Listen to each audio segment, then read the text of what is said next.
చేయి జారినా క్షమాపణలతో సరిదిద్దుకోవచ్చు, మాట జారితే మనసు విరిగితే అతికించలేము అని. మాట అనే ముందు కాస్త వెనక ముందు ఆలోచించాలి. నోటికి ఏదొస్తే అది మాట్లాడితే మిగిలేవి మనస్పర్ధలే. ప్రతిదీ డబ్బుతో ముడియకూడదు. డబ్బొక్కటే ప్రధానం కాదు. మంచితనం, బంధం, బంధుత్వం ముఖ్యమని ఇప్పటికైనా అర్థం చేసుకో. మాట మంచితనమే మన మంచితనానికి తార్కాణం. మాటే మన మనసులోని అర్థానికి అద్దం పట్టేది, గౌరవం పెంచేది. మాట మంచిదైతే ఊరు మంచిదవుతుందని పెద్దలు ఊరికే అనలేదు. అర్థమైందా? మన రెండు కుటుంబాల మధ్య బంధం ఇవాళుండి రేపోయేది కాదు, కలకాలం నిలిచిపోయేది. అంత బాధపడుతూ వెళ్ళిన మనిషి మన గడప మళ్ళీ తొక్కుతాడా? ఇక వాళ్ళింటి నుంచి ఎవరైనా మనింటికి మనస్ఫూర్తిగా వస్తారా? నీ పంచాయతీ నీకు 10 తులాల బంగారం ఇచ్చుండొచ్చు, కానీ అంతకంటే విలువైన గౌరవ మర్యాదలు మనకు దూరం అయిపోయాయి. మళ్ళీ నువ్వీ అంతరాలను సరిచేయగలవా? ఆ నగ కోసం వాళ్ళు నానాయాతన పడ్డారని నాకు అర్థమైంది. ఆ నగ ఆయన నా చేతిలో పెడుతుంటే నా మనసు ఎంత విలవెల్లాడిందో నీకు తెలుసా? భాగ్యం, ఇకనైనా బంధుత్వాల విలువ తెలుసుకుని మసులుకోవటం నేర్చుకో. ఏంటి బావగారు, అటు తిప్పి ఇటు తిప్పి నన్ను దోషణ చేసి నా మీద విరుచుకుపడతారే? నేనేదో డబ్బు మనిషినని, పేరాసదానని వేలెత్తి చూపిస్తారే? గొలుసు కోసం గొడవ చేసిన గద్దరదానని అంటారే? నేనేమి లేని విషయం గురించి గొడవ పెట్టుకోలేదే. నేను అరిచి గోల చేశానని వాళ్ళేమి నగ చేయించి నా ఇంటికి పంపలేదు. నా కోడలు, అదే వాళ్ళ కూతురు, నన్ను అర్థం చేసుకుంది. నేను అన్నదానిలో న్యాయం గ్రహించింది. వాళ్ళమ్మని మీరు వేసింది నకిలీ నగేనని నిలదీసింది. ఒరిజినల్ నగేసి నన్ను కాపురానికి పంపండి అని కడిగి పారేసింది.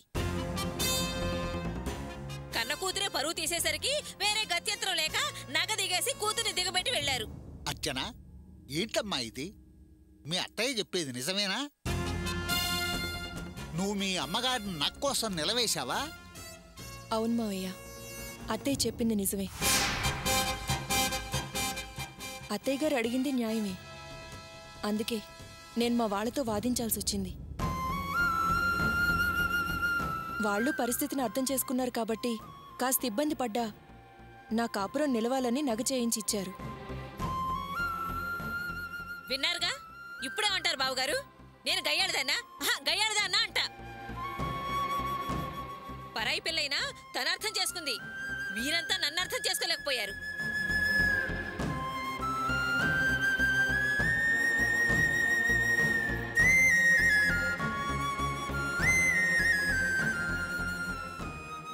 గోపి, జరిగింది చూశావు.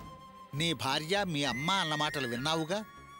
నువ్వు నిజానిజాలు అర్థం చేసుకోగలవు. ఇక మీదటైనా ఇలాంటి తేడాలు రాకుండా జాగ్రత్తగా ఉండరా. అందరం కలిసి ఉండాల్సిన వాళ్ళం, తరతరాలు వియ్యాలందుకోవలసిన వాళ్ళం. జాగ్రత్త. నే వస్తారా? రే రంగా. అన్నయ్య.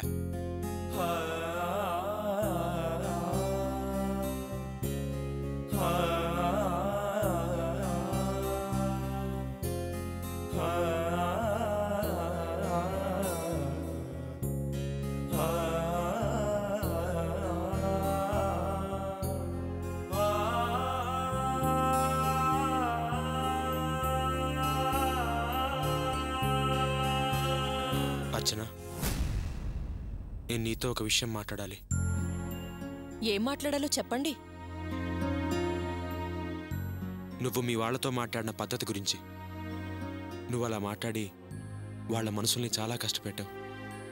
నువ్వు చాలా తప్పుగా ప్రవర్తించావు అర్చన. నీకు మా వాళ్ళ కంటే మీ వాళ్ళ గురించే బాగా తెలుసు.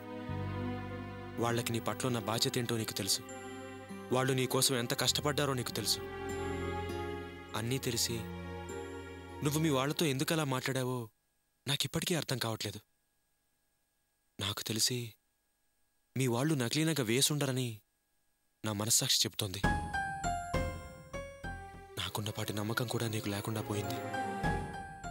వాళ్ళు తప్పు చేశారు, అబద్ధం చెప్పారు, మోసం చేశారని వేలెత్తి చూపించి వాళ్ళని అవమానించి వాళ్ళ పరువు తీసి నువ్వు నగ తీసుకురావడం నాకు అస్సలు నచ్చలేదు. అర్చన, మీ వాళ్ల మీద నమ్మకంతో వాళ్ళు నకిలీనగా వేసుండరు అని మీ వాళ్ళని సమర్థించినప్పుడు మన ఇంట్లో ఎంత పెద్ద గొడవైందో నీకు తెలుసా? ఇంట్లో అందరూ నన్ను శత్రువులా చూశారు. చివరికి నేను మా నాన్ననే అనుమానించాను గాని మీ వాళ్ళని కాదు. కన్న తండ్రిని అనుమానిస్తావా అని మా అమ్మ నన్ను నోటికొచ్చినట్టు మాట్లాడింది. నీకు మీ అత్తగారు వాళ్లే ఎక్కువైపోయారని నానా మాటలు అంది. అయినా సరే నేను మీ వాళ్ళనే నమ్మాను. ఇదంతా నీకెందుకు చెప్తున్నానో తెలుసా? నేను మీ వాళ్ళని ఎంత నమ్మానో నీకు తెలియాలి. వాళ్ళు నీకోసం ఎంతో కష్టపడ్డారు అర్చన. కానీ నువ్వు అనరాని మాటలు అని వాళ్ళ మనసుల్ని కష్టపెట్టావు. తప్పు చేసావు అర్చన, చాలా పెద్ద తప్పు చేసావు. థ్యాంక్స్. కష్టపడి నేను చేసిన తప్పుని కనిపెట్టి నాకు కనువిప్పు కలిగించే ప్రయత్నం చేసినందుకు చాలా చాలా థ్యాంక్స్. కానీ ఆ ప్రయత్నంలో నువ్వు మంచివాడివి అనిపించుకునే ప్రయత్నం చేయకు. ఆ తప్పు నువ్వు ఎంత దాచినా దాగని తప్పని నువ్వు తెలుసుకుంటే చాలా మంచిది. నువ్వెంత నటించినా ఎన్నేసి మాటలన్నా మంచివాడివి అనిపించుకోలేవు, కావు కూడా. కాబట్టి ఇంక నీ మాటలాపితే మరీ మంచిది. అర్చన, నువ్వు మరీ అంత వ్యంగ్యంగా మాట్లాడక్కర్లేదు. నేను అర్థం చేసుకోగలను. పుట్టింటి వాళ్ళనే నమ్మందానివి నా మాట నమ్ముతావని నేను ఎలా అనుకుంటాను? కానీ నాకు చిన్న అనుమానం. నేను మీరు నగలేమని అడిగినప్పుడు అమ్మని అడగాలని అమ్మకి అమ్మ మాటకి అంత విలువిచ్చిందానివి ఈరోజు అలా ఎందుకు మాట్లాడావో నాకింకా అర్థం కాలేదు అర్చన. అసలు ఏం జరిగిందో కొంచెం డీటెయిల్డ్గా చెప్తావా? జరిగిందేం లేదు. అనవసరంగా ఏం జరిగిందో నన్ను ఊహించి బుర్రపాటు చేసుకోకు. నేను నా హక్కు ప్రకారం మా వాళ్ళని అడిగాను, నగ తెచ్చుకున్నాను, అంతే. ఏదో మాట దాటించే సమాధానం చెప్తే నమ్మేంత చిన్నపిల్లాన్ని కాదర్చన. నీకిష్టం లేకపోతే చెప్పడం మానే, నేనేం బలవంతం చేయను. కానీ ఇక్కడ చిన్న విషయం నువ్వు గమనించావా? ఇంత పెద్ద గొడవ జరిగి నువ్వింట్లోంచి వెళ్ళిపోయినా నువ్వు మళ్ళీ తిరిగి వచ్చేసావు. నాకు అంత అవమానం జరిగి నాకు అంతే అవకాశం వచ్చినా నేను నిన్ను వదలలేదు. అంటే మనిద్దరి అభిప్రాయాలు చాలా దగ్గరయ్యాయి. నిజంగా నాకు చాలా సంతోషంగా ఉంది అర్చన. మనిద్దరం దూరంగా ఉన్నా మనిద్దరి ఆలోచనలకి దగ్గర సంబంధం ఉంది. అంటే ఎప్పుడో ఒకప్పుడు ఏదో ఒకరోజు ఏదో కారణంతో మనిద్దరం మళ్ళీ దగ్గరవుతామనే పాజిటివ్ నమ్మకం నాకుందర్చన. కలిగే కలలాపి కాస్త వాస్తవంలోకొస్తే చాలా మంచిది. 2 పాజిటివ్లు వికటిస్తాయి. మీరది గమనిస్తే చాలా చాలా మంచిది. పెళ్ళయిందన్నక్కడుండి అపవాదు మోయడం మంచిది కాదని అత్తారింటికొచ్చానే కాని మీతో కాపురం చేయడానికి కాదు. కలలు మాని కాస్త నిద్రపోనిస్తే చాలా మంచిది. ఎండమావిని నీళ్లు ఆశించినా నా దగ్గర సుఖం ఆశించినా ఒకటే ఫలితం. ఆశ దురాశ దుఃఖానికి చేటు. అర్థమైందిగా? కాస్త జరిగితే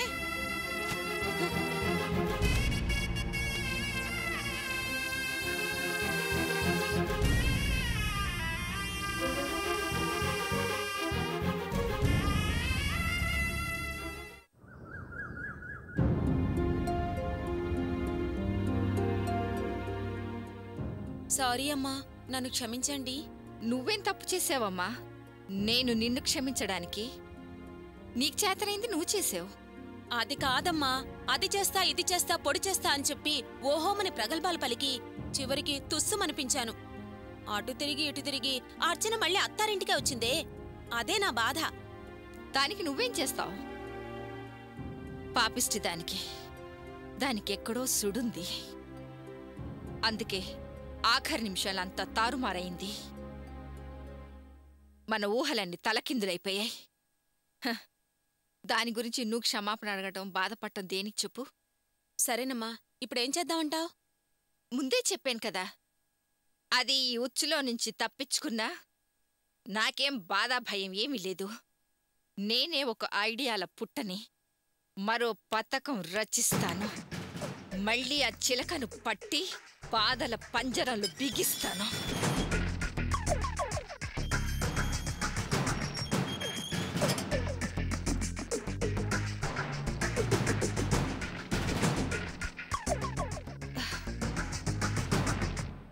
భాగ్యం వస్తున్నట్టుంది.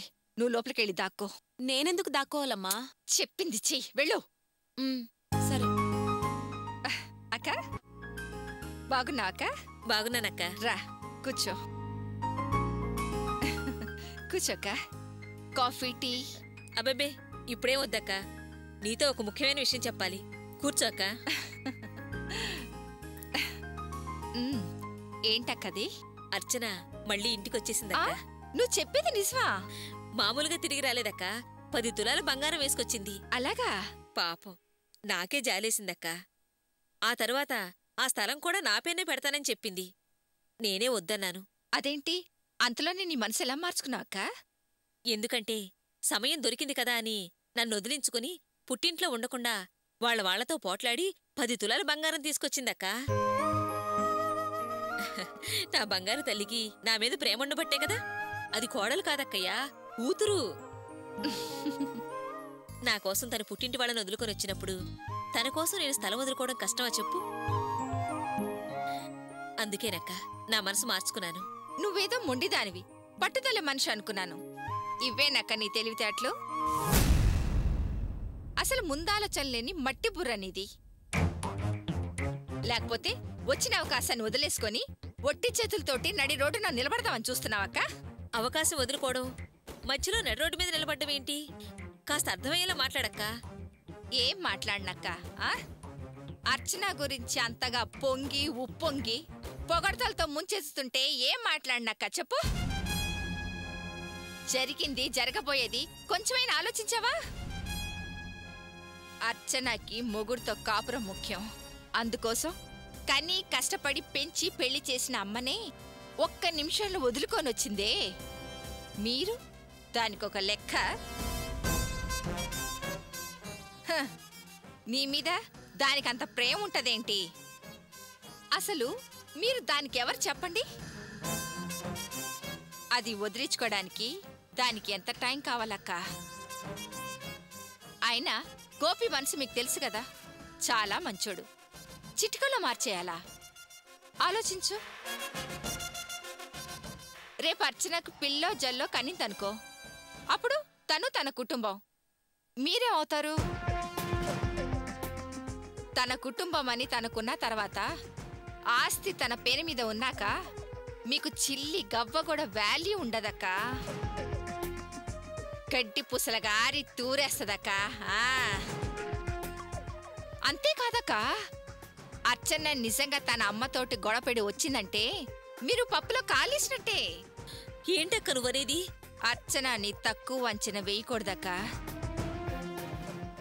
ఆమె వాళ్ళ అమ్మ దగ్గర గొడవ పడి వచ్చిందంటే ముందు ముందు మీరు తన పుట్టింటి నుంచి ఏమి తెమ్మనకుండా తన పుట్టింటికి ఏ కష్టం రాకుండా అది అసలు ప్లాను. నువ్వు చెప్పేది నిజమా అక్క? నేనెప్పుడైనా అబద్ధం చెప్పానక్క? నేనెప్పుడు మీ గురించి మంచిగా ఆలోచించి మరీ చెప్తానక్క. ఆ వరలక్ష్మి కుటుంబం గురించి నాకు బాగా తెలుసక్క. ఆ ఇంట్లో అందరి ఆలోచనలు నడవడికలు అంతకంటే బాగా తెలుసక్క. అందుకే చెప్తున్నాను, కొంచెం మెదడుకు పదును పెట్టి చక్కగా ఆలోచించండి. ఇప్పుడు నన్నేం చేయమంటావక్క? ముందు నేను చెప్పినట్టు ఆ స్థలాన్ని నీ పేరు మీద రిజిస్ట్రేషన్ చేపించుకో. ఆ తర్వాత నువ్వు అనుకున్నట్టు అన్నీ జరుగుతాయి. సరే, నువ్వు చెప్పినట్టే చేస్తాను. కానీ ఆ స్థలం నా పేరు మీద రాయడం ఎలా? ఆ విషయం నాకొదిలేసి నువ్వు నిశ్చింతంగా ఉండక్క. ఆఖరి నిమిషంలో అయినా రిజిస్ట్రేషన్ నీ పేరు మీద రాసేటట్టు నేను చేస్తాను. సరే అక్క, నీ ఏర్పాట్లు నువ్వు కాని. మరి నేనొస్తాను. అలాగే.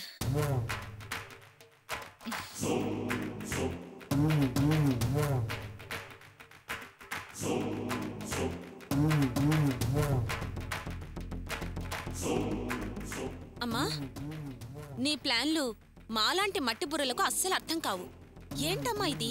స్థలాన్ని భాగ్యం పేరున రిజిస్టర్ చేస్తానని చెప్తున్నా? పిడికిడ్లో ఉంది మిడతం బొట్లన్నట్టు అందులోనే ఉంది అసలు రహస్యం. ముందు స్థలం భాగ్యం పేరు మీద రాయనివ్వు, తర్వాత చూపిస్తా ఈ చింతామణి చిత్రాలేఖ.